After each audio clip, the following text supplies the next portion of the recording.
So yun po guys, and magandang araw po sa lahat, especially po sa mga charity viewers po dyan ng PB Team at sa lahat po ng Chris Pao Natics na nagmamahal po sa tambalang Chris Pao. So another topic na naman po ang pag-uusapan po natin. So in this video po is pag-uusapan po natin itong mula po sa vlog ni Chris na sa kanyang YouTube channel na Peking Koreana, kung saan nga po is kasama nga po niya ang pamangkin ni Sir Paul or ni Pugong Bihero na si Bea. At yun nga po, tinuruan siya ni Bea na manguha nga po ng, ano bang tawag dun? Lukban? Lukban ba yun? Or tuway ba yun? Yun nga po, at talagang mabilis pong natuto si Krishna. At sabi nga po, nabanggit nga po ni Bea na talagang pwede na daw po na mapangasawa ni Pugong Bihero itong si Krishna. At talagang tinuturuan daw po niya ang kanyang tita. So doon pa lamang po alam ko na sobrang natuwa po lahat ng mga Chris Pao Natics, lahat po ng mga charity viewers na nagmamahal nga po sa tambalang Chris Pao, kasi mismong galing po sa bibig ng pamangkin ni Sir Paul Pugong Bihero na yun nga po pwede na nga daw pong mapangasawa ni Pugong Bihero itong si Krishna. So ibig sabihin talaga is grabe po yung pagtanggap niya, or hindi lang po siya, actually lahat po ng mga kapamilya po ni Sir Paul Pugong Bihero sa Mindoro, sa Batangas, sa Laguna at sa buong Pilipinas pa, lahat po ng mga kamag-anak ni Sir Paul Pugong Bihero is talagang tanggap na tanggap po si Krishna. At talagang alam yung family na po ang turing nila kay Krishna. Especially po itong si Bea na talagang sobrang na-close po siya kay Krishna. I believe parang ito po yung second time na nag-meet po sila. Ang pinakaunang pagkikita po nila is yung parang sa kasal po yata yun ni Onjay. At after nun, siguro nagpalitan ng mga messages sa Messenger or sa ano pa man. Then yun nga po, sobrang na-close na po sila.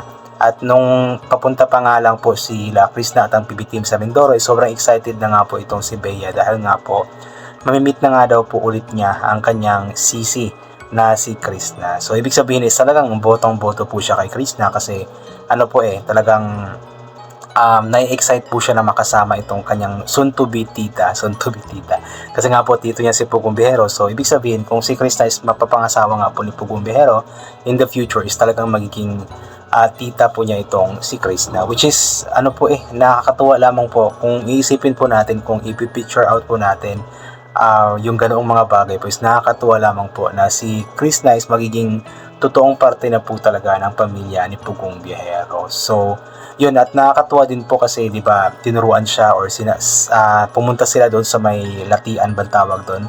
Kahit na maputik po, kahit na ay talagang wala pong kaarte-arte si Krishna na tumapak nga po sa putik, nanguha nga po ng lukban bang tawag doon. At itong si Krishna is talaga alam niyo pong laking bukid kasi ito, kaya wala sa kanya yung kaartehan. Pero hindi naman lahat ng nagaling sa bukid is katulad ni Krishna, kasi may iba po na galing sa bukid tapos nakapunta lang ng city, ay parang nandidiri na po na tumapak sa putik, ganito ganyan. Kumbaga nagiging feeling mayaman na po. Pero si Krishna is iba po siya kasi talagang napaka down to earth po niya. Talagang nakaapak palagi yung kanyang lupa. Nakaapak palagi yung kanyang mga paa sa lupa. Ang gulo ko, di ba?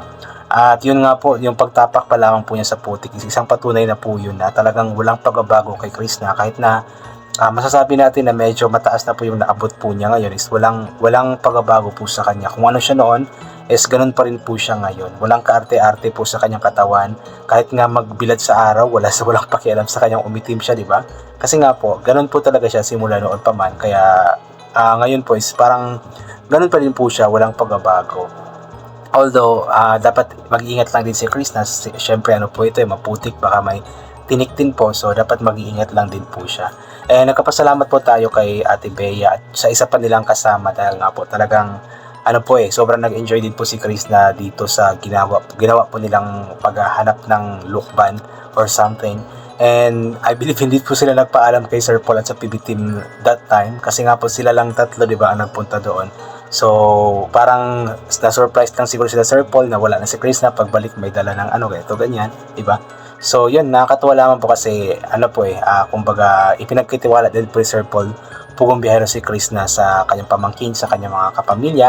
Kasi alam ni Sir Paul siguro na tanggap na tanggap po ng kanyang buong pamilya. Lahat ng mga kamag-anak po niya sa tawag dyan, Sa Mendores, tanggap na tanggap si Krishna. Kaya kampante si Sir Paul na kahit wala si Krishna sa kanyang tabi, ay alam po niya na napaka-safe ni Krishna kasi nga po kasama naman po ni Krishna ang kanyang pamangkin or ang mga kamag-anak po niya, di ba? So anyway po, ito babasahin po natin yung ilan po sa mga komento ng mga tao pong nagmamahal sa Chris Pao. From Ana Maria Gutierrez, wow, Krishna, talagang welcome ka sa family ni Sir Paul. Mabait ka kasi pagpatuloy mo lang ang pagiging mapagmahal at mabait sa pamilya at sa lahat, lalo na kay Sir Paul. Marami kaming nagmamahal sa iyo. Ingat ka palagi. God bless always. O talagang tanggap na tanggap po si Krishna sa talagang welcome na welcome po si Krishna sa pamilya ni Sir Paul.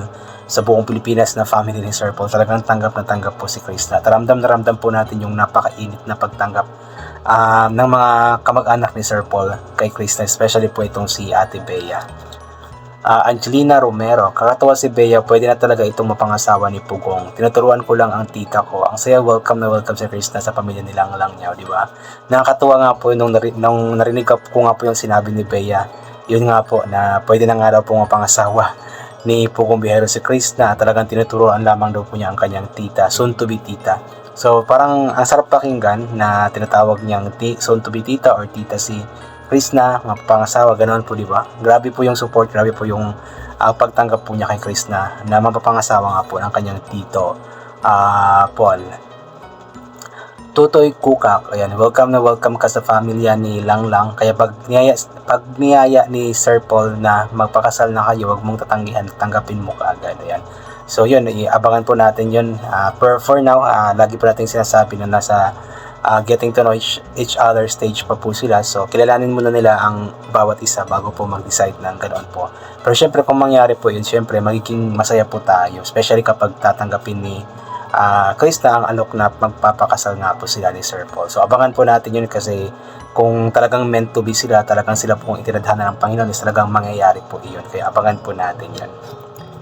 Rogelita Clark, sobrang swerte ni Krishna dahil ang babait ng pamilya ni Sir Paul at ang gaan ng pagtanggap nila kay Krishna, kasundo ni si Krishna sa lahat. Oo naman, no, talagang kasundo ni Krishna yung lahat. Si Krishna po kasi yung klase ng tao na mabilis pong makapalagayan ang loob yung ibang mga tao kahit na bagong kilala pa lamang po niya. Kasi nga po si Krishna is po siya, very friendly, tapos genuine po siya, walang halong kaplastikan, ganito ganyan. So lahat ng mga taong nadidikit sa kanya is talagang nagiging kaibigan po niya at nagiging close pa po niya.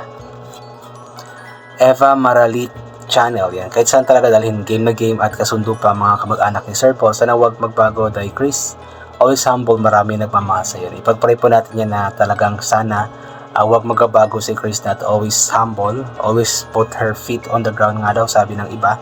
At sa ngayon nakikita naman po natin na walang pagbabago kay Chris na. Nakikita po natin kay Chris na talagang napaka down to earth po niya, talagang nakatapak po sa lupa palagi yung kanyang mga paa, at ipagpray po natin yun na magtuloy-tuloy yun habang buhay. Rose Uchayan, watching Dan, nakakatuwa ka Chris, na galing mong makisama, hindi ka maarte, masipag ka, tingin ko boto lahat ang buong angka ni Sir Paul sa iyo, be humble always, God bless you. Yes, alam, yun din po yung feeling ko, 100% po ng mga kamag-anak ni Sir Paul, mga kapamilya po niya, talagang botong-boto po sa kanya. Especially po itong si Ate Bea, talagang botong-boto po. Si Nanay or si Mami PB, botong-boto po kay Krishna, di ba?